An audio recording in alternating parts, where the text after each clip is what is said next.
সব বন্ধুদেরকে জানাই শুভ নববর্ষ। সকাল সকাল উঠে কিন্তু চলে গেলাম মন্দিরে। দেখতেই পাচ্ছ এখানে এটা কোথাকার মন্দির তোমাদেরকে বলি, গোনাড়া মনসা মন্দির।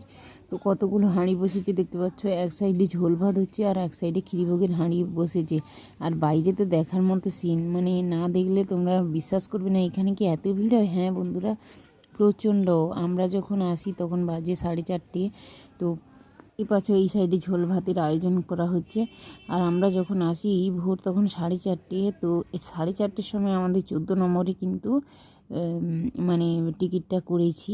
দেখতেই পাচ্ছ লাইনটা দেখো কত বড় লাইন, মানে লাইনের কোনো শেষ নেই।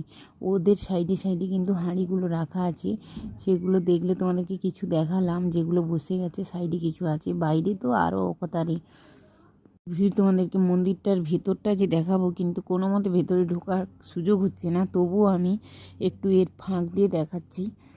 দেখো এই যে মনসা মন্দির, ভেতরটা দেখাচ্ছি। এত ভিড় দেখাই যাচ্ছে না, মানে তবু আমি একটু ওদেরকে সাইড করে করলাম। এই দেখতেই পাচ্ছ, তো বেরিয়ে চলে এসেছি ওখান থেকে। এমনিতে এই মন্দিরে প্রত্যেক দিন কিন্তু প্রচণ্ড ভিড়। এই মন্দিরের ভেতর দেখতে পাচ্ছ, তো এই মন্দিরে প্রচণ্ড প্রত্যেক দিন ভিড় হয়, তবুও আজকের একটা দাগা দিন, তাই কিন্তু আরও বেশি ভিড় হয়েছে। মন্দির খুবই জাগ্রত।